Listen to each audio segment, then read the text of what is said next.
Hello everyone, I'm Y, and welcome to an interesting video. So I'm doing another challenge video, but instead of doing it on a Pokemon game, I'm doing it on another RPG that I love, Angry Birds Epic, and I'm trying to beat the game without attacking. Now right off the bat, anyone watching this video who's watched my older videos would be thinking, what? Didn't you do this challenge already? The answer to that question is yes. I previously did a challenge video trying to beat Angry Birds Epic without attacking, but I actually unlisted that video because, well, it was bad. The recording quality was terrible, the editing was sloppy, and my video left out a lot of important information, and I beat most of the levels just by spamming tons of potions. More on those later. With Angry Birds Epic being the game that first got me into RPGs, and one of my favorite games as a kid, I want to pay a tribute to it, and make a proper challenge video series on it. The key word being series, as I'm going to be doing this challenge in parts, as it's easier for me to make a couple shorter videos rather than one long video. This should allow me to go over this challenge more in depth. As usual, we need to go over the rules before we start the challenge. The main goal is to beat the main game of Angry Birds Epic without attacking, or by using as few attacks as possible. In addition to that, I'm also not allowed to spend real money to buy stuff, use the battle booster, abuse major glitches or exploits, or use the Mighty Eagle potion. As for the other potions, well, I want to use as few of them as possible. I was originally planning on banning potions entirely, but you'll soon see why I changed that. Since this is a no attack challenge, we first have to establish what an attack is. Angry Birds Epic is a pretty simple RPG, where the birds you play as have 3 different options on their turn. Attack a pig by dragging their target circle on said pig, use a support ability on themselves or an ally bird, or use their full rage ability when the rage chili is full. So for this challenge, we're only allowed to use the bird's support abilities every turn. However, I'm also going to allow to use the rage chili for rage abilities that don't do direct damage. More on those later. So with all that out of the way, let's get started. Now right off the bat, beating the game attackless is impossible, as we have to beat 3 tutorial levels with only Red in his Night class, and support ability simply increases defense and doesn't deal damage. I know it seems weird making a no attacking challenge on Angry Birds Epic knowing that it starts out impossible, but I want to see what the fewest number of attacks is required to beat the game. Well, I could have renamed the video to what's the fewest number of attacks required to beat Angry Birds Epic. I just find it easier and better to refer to this as a no attacking challenge. But anyways, after the tutorial levels, we unlock Chuck, who is basically the most important bird in this entire challenge. He starts with a mage class who has access to the ability Shock Shield. This makes it so when pigs attack you, they'll receive damage. So in other words, it's a method of dealing damage without attacking, which I'm going to refer to as an attack replacement. Once we got Chuck, I actually went back to the 3 previous tutorial levels, now they were actually attemptable with Shock Shield. For this video series, I'm going to go over each and every level by mentioning any notable pigs that appear in it, or any challenges we face. In the case of South Beach 1, the level is just 2 weak pigs that go down easily to the shock shields. But South Beach 2 immediately slaps us right in the face. This level is a brute, and the brutes are easily the worst type of enemy when you're relying on shock shield. The brutes use powerful attacks that take 3 turns to charge up, meaning that they'll attack less often and get hit by a shock shield less often. Did I also mention that the brutes have a ton of health and deal a ton of damage? Yeah, this is 100% impossible without attacking. Now some of you might be asking, can you just grind up and level up to beat this? Well, yes, but actually no. While Angry Birds Epic has an XP and level system, the way it works is kind of confusing if I'm being honest. Now I'm not 100% sure, but since Angry Birds Epic is a mobile game, the XP and levels you gain are sort of rigged throughout the main game, so you're meant to level up at certain points as you beat more and more levels. So we could grind South Beach 1 over and over, I doubt that it would actually help us beat this level attackless. So I came up with a strategy to beat South Beach 2 with as few attacks as possible. For the first half of the battle, you just want to spam Red and Chuck's abilities on each other, which is all you can really do anyways. The stick pig should die almost immediately to the shock shield, and you want the brute target Red instead of Chuck, since Chuck is more fragile, and if he dies, it's basically an instant loss. Chuck can tank 1 hit from the brute while shielded, while Red can tank 3. With good enough RNG, you'll end up in a situation where the brute attacked Chuck once and Red twice, but then it'll go for Chuck again. That's where Red's attack comes in, as it not only deals damage, but also forces the brute to target Red for 3 turns. You'll need 1 attack to prevent Chuck from dying, another to get the brute's health low enough, so when he knocks out Red, he'll also knock out himself with his shock shield, thus giving us the win of 2 attacks. Let's hope it stays at 2. Pig Prison was actually way easier than I thought it would be. I was expecting a guard Captain Pig on the final wave, like when you play through this level in the tutorial to unlock Chuck, but there are only 2 guard pigs per wave, so Shasha was easily able to take care of them all. Also, we leveled up to level 2 in this level. Now again, I'm not 100% sure how leveling this game works, but I'm going to mention levels that we level up in, just so you can get a better feel of my progression. After that, we move on to Cobalt Plateau. Cobalt Plateau 1 only has a bunch of weak pigs, so it was really easy. Cobalt Plateau 2 has, I guess, our first boss fight against the Rogue boss, but since the Rogue boss has a multi-hit attack, he actually takes more damage from the shock shields, so he was an absolute pushover. Cobalt Plateau 3 is another boss fight against one of the main pigs of this game, Prince Porky, but just like the Rogue boss, he also has a multi-hit attack, so Shock Shield easily took him out. Also, we got level 3. Cobalt Plateau 4 is another easy level, and beating it grants us access to the Magic Anvil, which we can use to craft better weapons and gear as we obtain blueprints and materials, which should be useful. But for the sake of time, I'm not going to mention any weapon or shield upgrades unless they prove to be significant for this challenge. Just when things were starting to get good, Cobalt Plateau 5 brings back our old friend Brute, and now he has even more health and does even more damage.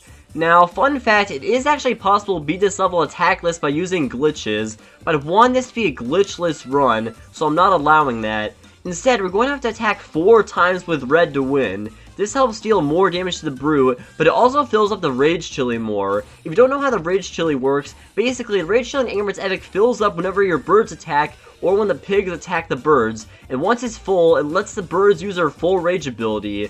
For this challenge, I'm banning most of the rage abilities since they deal damage, which counts as attacking, but Chuck's rage ability, Speed of Light, automatically launches 5 attacks with your birds and doesn't technically deal direct damage, so it's not only allowed in this challenge, but it's also going to be one of the most powerful moves we have access to in this challenge. So after attacking 4 times with red, the Brute knocked out red, leaving Chuck by himself, but I was able to just barely fill up the Rage Chili, and Chuck's Speed of Light was just enough to take out the Brute. Now Chuck actually got a critical hit in his final attack, and I'm not 100% sure if that crit mattered, but I'm still going to take the win.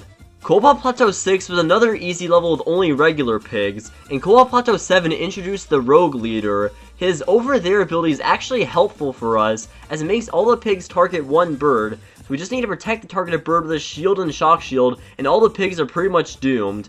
After beating the level, we get the Magic Cauldron for making potions, although I really hope we don't have to. So that leads us to the stronghold of our first egg, Cobalt Pig Castle. Each of the castles in this game are all wave battles with 5 waves of pig units, so for these important levels, I think we should go over everything wave by wave. Wave 1 literally only has 1 rogue pig, and wave 2 is just a bunch of weak pigs, so that was no problem, and we level up to level 4 here. But the third wave puts us against the third brute of the game, who we unsurprisingly can't beat without attacking, at least without potions. As I said in the beginning, I wanted to do this challenge without potions at all, but that's definitely not possible, as Cobalt Pig Castle actually intends you to use healing potions to win, so I'm going to allow potions, but I want to use as few of them as possible.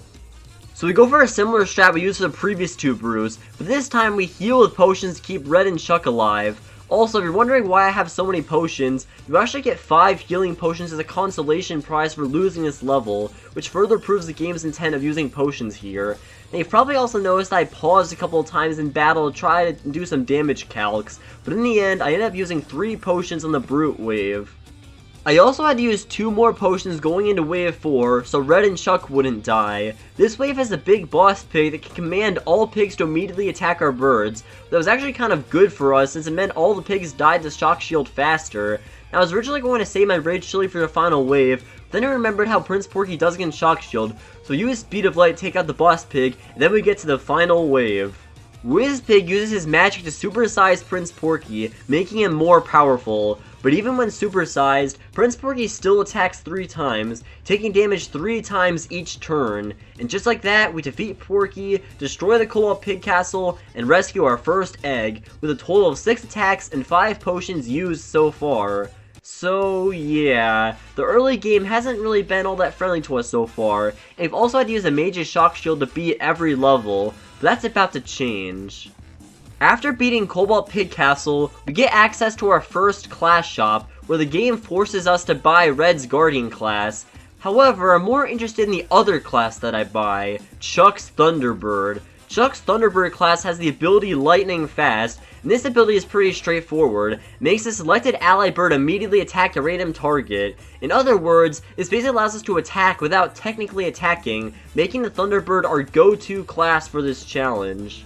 We first get to try out the Thunderbird in Cobalt Plateau 8, and it's pretty good as we can have Red keep attacking and dish out good damage, while using Red's Night Shield to protect us from the Pyro Pig's attacks. Now I could use Red's Guardian class, but this shield effect is weaker for the trade-off applying to all birds and lasting 4 turns, and you're meant to attack with Red to apply a debuff to the pigs to pair with the shield effect. So in a challenge where we can only use support abilities, it's usually not going to be worth it. Cobalt Plateau 9 is a relatively simple wave battle with a couple of weak pigs. The final wave is a little scary of 2 Pyro Pigs, but I had Chuck's Rage ability saved for a reason. Also, we got level 5. Cobalt Plateau 10 introduced us to the 4-man pig based off of Mario. He's actually kind of scary as he can boost the offense of all pigs, and I lost this fight a couple times due to bad luck, but after a couple of tries, we managed to win, albeit with the cost of Red's life. Cobalt Plateau 11 is a fight against 2 Pyro Pigs and can sometimes increase their offense. Thankfully, Chuck's Lightning Bird also has the niche bonus of having an attack that has a chance to dispel the pig's helpful effects, so with a little luck, we can survive their attacks and finish the job at the speed of light. Cobalt Plateau 12 is a wave battle that starts off easy with a bunch of weak pigs, but then there's a brute on the final wave that we have to fight after losing a lot of HP from the previous waves. This battle requires a lot of luck and took me several tries. Eventually, I got an attempt where we get the brute on low health, but he knocked out Red. Chuck kept attacking, but he wasn't dealing much damage. Then the brute attacked Chuck, and to my surprise, Chuck actually tanked the hit and clutched out the battle. Wow, that was super close.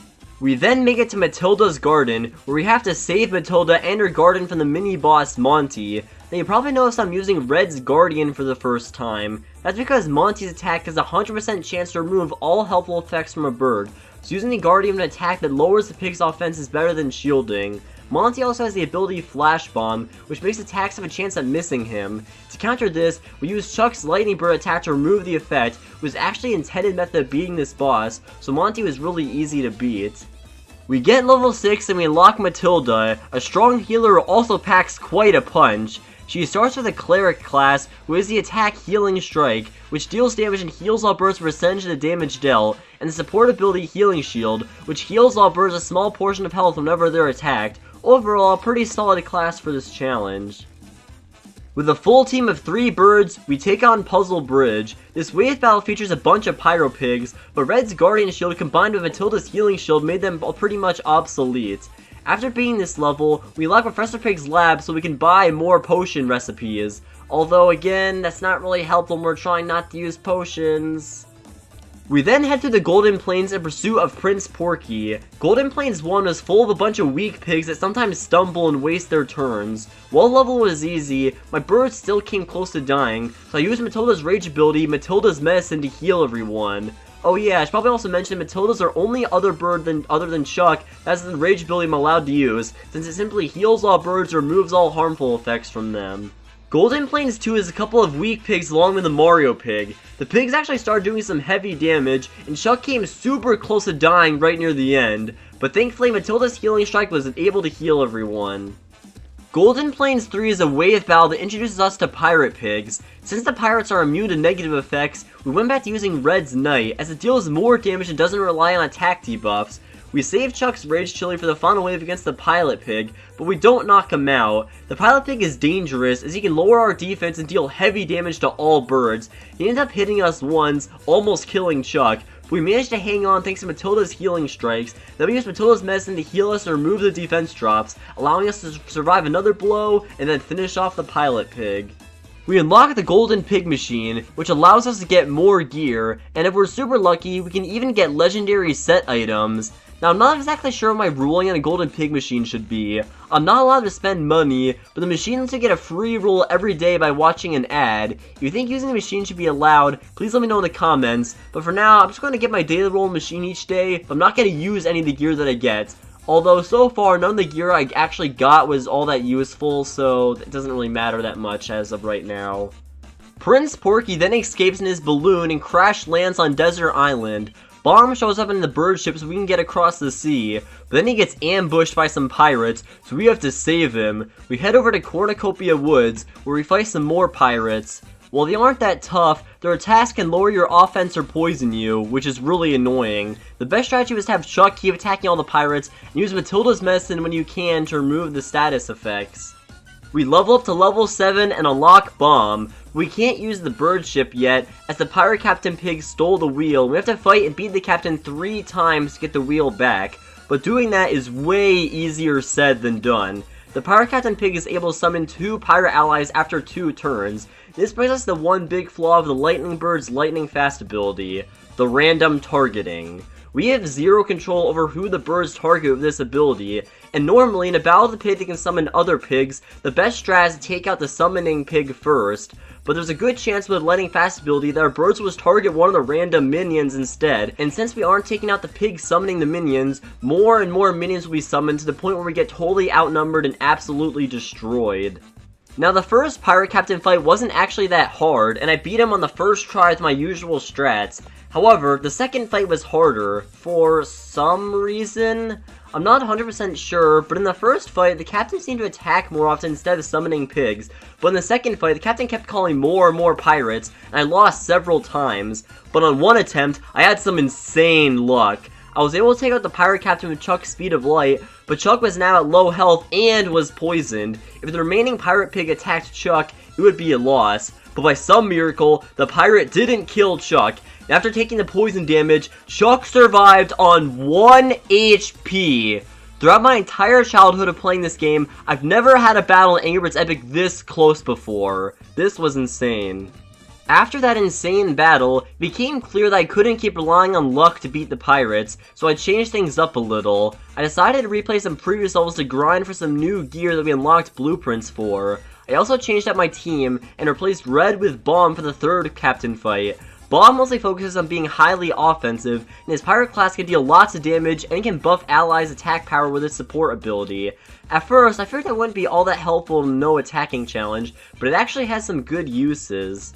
Normally, Chuck's Lightning Bird attack deals lackluster damage, another flaw of the main class's challenge, but by using Bomb's offense buff, Chuck's attack can deal more damage to all the enemies, making for better crowd control. This lets us take out all the pirate minions, while also dealing some damage to the captain at the same time, eventually getting rid of all the minions, and easily finishing off the captain at the speed of light.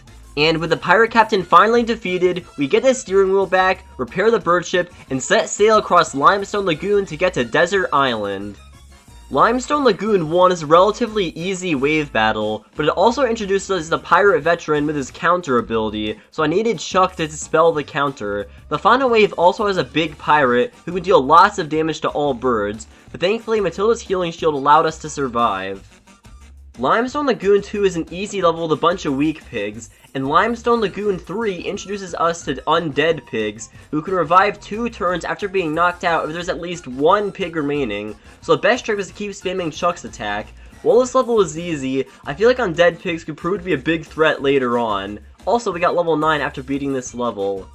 Limestone Lagoon 4 is a mini-boss fight against the Cabin Boy. I remember when I originally played this game as a kid, I was so scared of the Cabin Boy and I could never beat him. Now in this challenge, I lost the Cabin Boy in my first attempt because I underestimated how powerful his attack is and Chuck got one shot. So I tried it again with Red's Night class, and while we did better, Chuck couldn't survive long enough to defeat the boss still.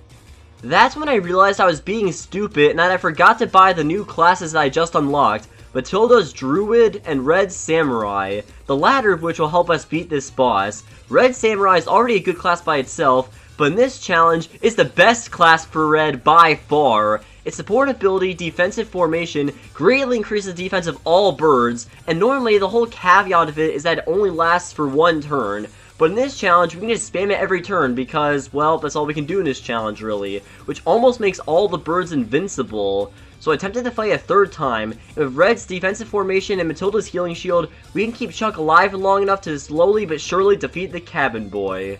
Limestone Lagoon 5 is another relatively easy wave battle. It gave me a good chance to try out Matilda's new Druid class, whose support ability, Regrowth, can heal all birds, and again, we can spam this every turn, making it a pretty useful class for his challenge. The final wave of this battle introduces a pig called a Smudgute, who can damage all birds after 2 turns and heal the pigs, but he wasn't too much of a threat, even when grouped with a big pirate. Limestone Lagoon 6 introduces us to the Lightning Pig. He's similar to the Pyro Pig, but his attack does a lot of damage to one bird and then sends weaker attacks to other birds. He also has an ability that's basically just Chuck's Shock Shield. This makes him a little scary as you don't want him to target Chuck too much, but with some decent luck, you should be fine. Also, we got level 10. We finally made it across Limestone Lagoon, but we can't get to Desert Island because Prince Porky has the yellow pig key to open the gate there. Thankfully, the blues show up and steal the key from him, but then Prince Porky gathers up some pig ships to attack the blues mini raft, so we have to save them. The next level, Shipwreck Reef, was pretty simple, and I beat it by playing offensively with Bomb instead of using Matilda. After this, we sail over to Southern Sea to sink the 3 pig ships. Southern Sea 1 was kind of difficult. Since there's a pirate captain that can summon pirates, and a Smudgute that can heal, I opted to play offensively with Bomb again. Although, I don't think that was actually necessary, as unlike the pirate captain boss from earlier, this pirate captain can only summon 1 pirate at a time. While the strat I used probably isn't the best, I still managed to win, albeit with another sacrifice from Red. Southern Sea 2 is a difficult level. We have to fight a big pirate and a pirate captain. They can deal some heavy damage, so Red Samurai and Matilda's Cleric are an absolute must. Our health was low near the end of the battle, but thankfully we were able to take out the big pirate right before he could kill us. Finally, we make it to Southern Sea 3, which was ironically easier than the previous 2 pig ship levels. This level has us fight Prince Porky again, and he's honestly a joke in this challenge, as most of the strategies you employ in this challenge are actually the intended ways to beat him. After that, Prince Porky's ship sinks, and he retreats to Desert Pig Castle. Meanwhile, we rescue the blues and get the yellow pig key. After unlocking the gate, we can finally get to Desert Island. The first level has us fight a lightning pig along with some desert pigs. The desert pigs have an attack that can lower your offense, so I actually went back to using the mage to beat this level, since it doesn't rely on using attacks to deal damage. I also used the mage for Desert Island 2, which is a wave battle with desert pigs, a lightning pig, and a bunch of mummy pigs on the final wave. The shock shield was especially helpful taking out the mummies, as it ensures they all die on the same turn, meaning they can't revive. Desert Island 3 introduces the Cactus Knight, who can poison your birds and has an ability similar to Chuck's Shock Shield, so I had to change up my strats. I went with Chuck's Lightning Bird, Matilda's Druid, and our new party members, the Blues in her Tricksters class. The Trickster's attack can remove helpful effects from the pigs, while the support can remove harmful effects from the birds while also providing a small damage buff. Thanks to the Blues, this level wasn't that bad. So, that brings us to the stronghold of our second egg, Desert Pig Castle, our first proper castle level that thankfully doesn't require us to use potions. On my first attempt, I used Chuck's Mage again because I thought it would be good against the Desert Pigs and Prince Porky, but that turned out to be a terrible choice, as Wave 4 has a Corporal Pig who has an ability that heals them to max health, and he'll use it whenever he's damaged, and without being able to deal damage to him without needing him to attack us, he'll just keep healing and never die, so we're basically soft-locked on this wave. So I attempted this castle again with the Lightning Bird, Samurai, and Druid classes, and here's how it went. Wave 1 is super simple and easy with a few weak desert pigs, and their offense debuff actually wasn't as bad as I thought it would be. Wave 2 is another simple wave with a big boss pig and a bunch of minions, so I try to focus on taking out the minions first before the boss could use his charge attack. Wave 3 is a little scary, as we're put up against a Pyro Pig and a Lightning Pig at the same time. Make sure you use the Lightning Bird's attack to dispel the pig's abilities, and I also saved the Rage Chili just in case we need to use Matilda's medicine. Once the Lightning Pig was low on health, I then used Chuck's Speed of Light to take him out, so then we could focus on the Pyro Pig, who was pretty easy to defeat by himself.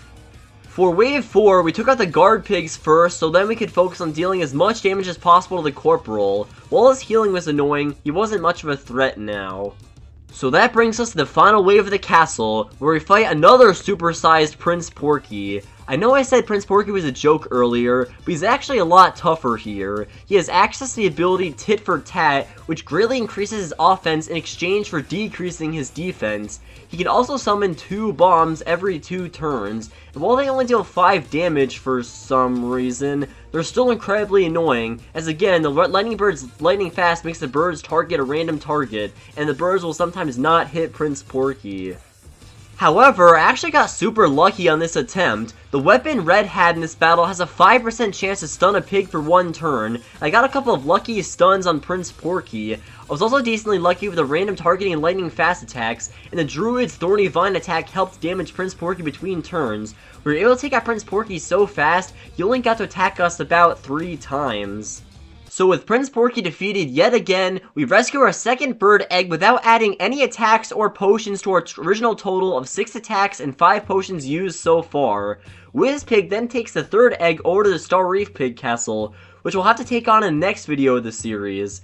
Yup, as I said in the beginning, I'm going to do this challenge in a series of videos, and from now on, each video will end after beating the next castle. So don't forget to like and subscribe if you want to see me continue this challenge. But either way, thank you for watching this video, and I'll see you all next time. Goodbye.